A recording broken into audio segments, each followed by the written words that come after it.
Welcome to Around the Weird. Here's your host, the museum curator of the strange and unusual, Mr. Nothing. Thank you, mysterious voice, and welcome back to Around the Weird, a booktube channel where I talk about all the strange and unusual literature that I have found in my travels. And what a wild day it's been. I'm actually recording this on Wednesday after I've had the first day of classes at the university where I work. It's the first day of classes where I've been a staff member. I've been a student plenty of times before on the first day of classes, and it's a bit wild. But none of that compares to being a staff member. So that's a bit hectic. But I made it through it, and now I get to talk about books and stuff, which I might not get to do as much because my job does make me busy. But I will try to talk about books and whatnot as I can. But with that said, it is going to be Poetry Thursday tomorrow as I record this video. A wonderful day to talk about all the fun and interesting and weird poetry in the world. But if you recall, I am spending the month of September eulogizing my father, which I'm only just now realizing combines with that Green Day song about the singer's father, Wake Me Up When September Ends. And I did not plan it like that. Unfortunately, my dad died without us planning anything, so some weird humor there. So I'm spending the month eulogizing my father. So I'm Sebastian the eulogizer rather than Mr. Nothing. And today I wanted to talk about a poem about grief in general, something that might hit a familiar note for those who have experienced great sadness. Or maybe the death of a loved one. I am referring to Grief by Matthew Dickman. For those who don't know, Matthew Dickman is a poet mostly, who is from Portland. So I used to live in Washington, and so he's from that general area. It's always nice to read the work of authors and poets from the Pacific Northwest. But he also has a twin brother, I think Michael Dickman, who also writes. And Matthew Dickman most frequently writes about personal struggles, personal history, popular culture, and as well class struggles. So you'll see those themes pop up in his work, and he has published a few volumes of poetry here and there, but there's not a lot of information available about him out there. That said, I do find his poetry to be a bit fascinating. This poem that I found, as well as a couple of others. So without further ado, let's explore the poem that I'm going to talk about today, Grief. I will read it, and then I will do a little bit of analysis, and we will move on from there. Grief by Matthew Dickman. When grief comes to you as a purple gorilla, you must count yourself lucky. You must offer her what's left of your dinner, the book you were trying to finish. You must put aside and make her a place to sit at the foot of your bed, her eyes moving from the clock to the television and back again. I am not afraid. She has been here before, and now I can recognize her gait as she approaches the house. Some nights, when I know she's coming, I unlock the door, lie down on my back, and count her steps from the street to the porch.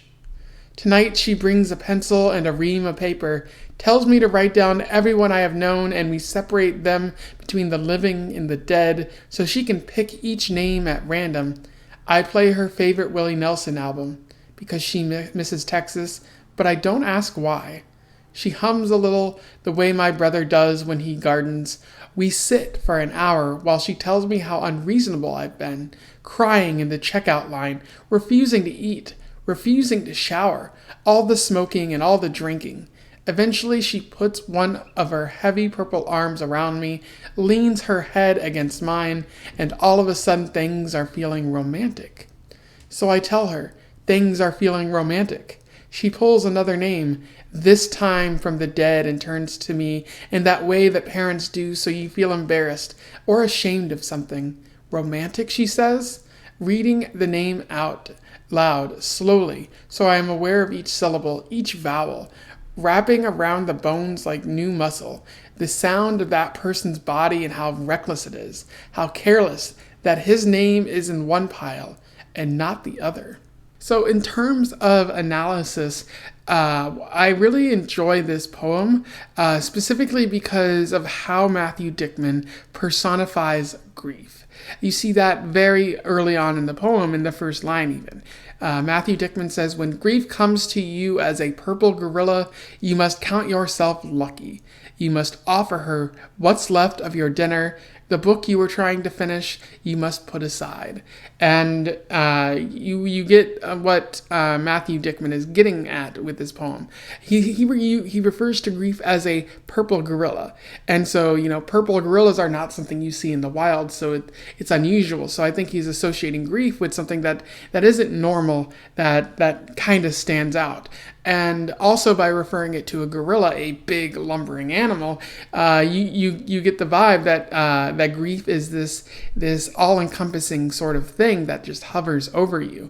And I also like what he says later in the poem. He says, "Eventually she puts one of her heavy purple arms around me, leans her head against mine, and all of a sudden things are feeling romantic." And the first part of that, you kind of get what he's getting at. You can imagine like the gorilla putting its arm around you is to mean that grief is hovering over you, essentially. It's a cloud or a big beastly kind of thing, and it's got you in its grasp and you can't get away. I don't know why he's saying romantic. That's a part of the poem that I don't quite understand.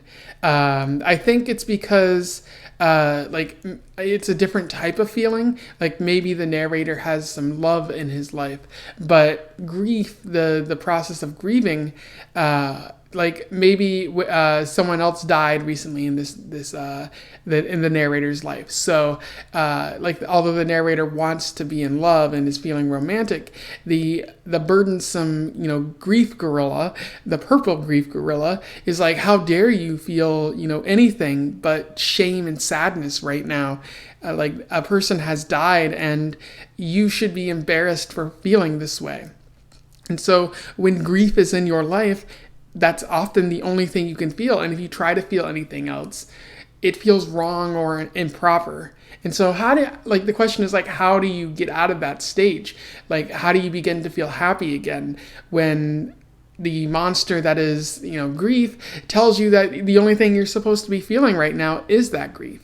And I'm very familiar with this because when my dad died, anytime I felt like a little joy or a little happiness or anything beyond that creeping, crushing sadness, it felt wrong. And I did have a lot of friends who were there who said, it's okay to feel things beyond that creeping, crushing sadness. Like it's okay to feel what you feel. Like there's no wrong feelings.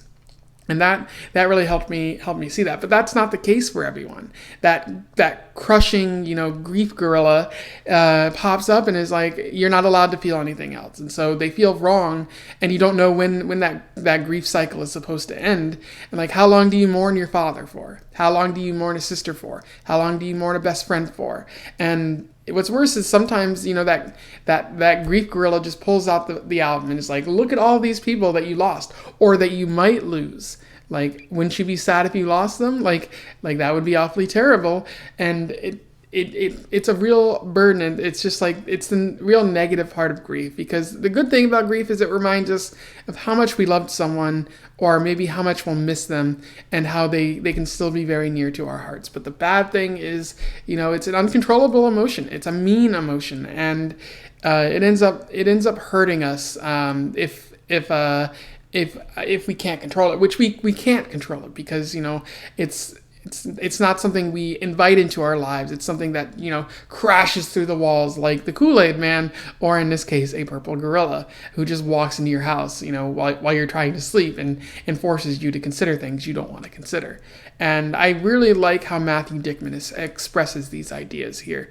It's really touching. It really gets at, some of the things I've been feeling. And the purple gorilla analogy is something that really stands out to me and made me enjoy this poem. Anyway, those are my thoughts on Grief by Matthew Dickman, a pretty wonderful poem. I recommend checking it out. I will put a link to it in the description. If you've read this before or you simply want to talk about the themes that were in there, I definitely recommend that you comment below and let's have a discussion about that sort of thing. Otherwise, don't forget to like, share, and subscribe so that other people can find out about this poem as well as Poetry Thursday and share some of their poetry that they like. And until then, I wish you the best of luck in your weird and purple gorilla travels. Farewell.